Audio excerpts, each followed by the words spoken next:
Hello ফুটবলারবাসী, নিয়ে চলে আসলাম নতুন ভিডিও তোমাদের জন্য।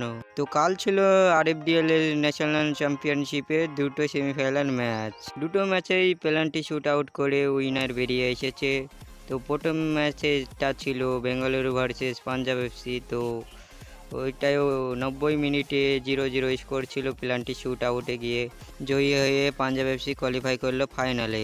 তারপর দ্বিতীয় সেমিফাইনাল ম্যাচটা ছিল মুথুট এফসি ভার্সেস ইস্টবেঙ্গল এফসির মধ্যে। প্রথমার্ধে 0-2 গোলে পিছিয়ে পড়ে ইস্টবেঙ্গল, দ্বিতীয়ার্ধে দুর্দান্ত কামব্যাক করলো লাল হলুদ। নির্ধারিত সময়ে ম্যাচ শেষ হয় 3-3 গোলে। টাইব্রেকার জয়ী হয়ে কোয়ালিফাই করলো ফাইনালে। ফাইনাল খেলা হবে পাঞ্জাব এফসির সাথে এই মাসের 18 তারিখে। আরএফডিএল ন্যাশনাল চ্যাম্পিয়নশিপে নতুন উইনার দেখতে চলেছি আমরা। সেই উইনারটা কে হবে কমেন্ট করে জানাবা।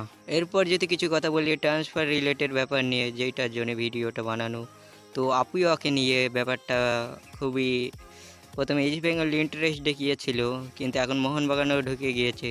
আপুয়াকে কে সই করছে, ইস্টবেঙ্গল না মোহনবাগান? দেখো, মোহনবাগান কিন্তু অনেক আগে থেকে ইন্টারেস্টেড আছে।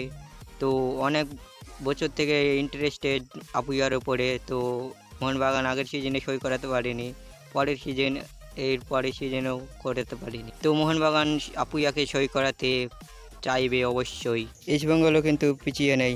ইস্টবেঙ্গল এফসি মুম্বাই সিটিকে অফার করেছে, যেটা শোনা যাচ্ছে 2.5 করোড়ের বেশি অ্যামাউন্ট কিন্তু অফার করা হয়েছে মুম্বাই সিটি এফসিকে।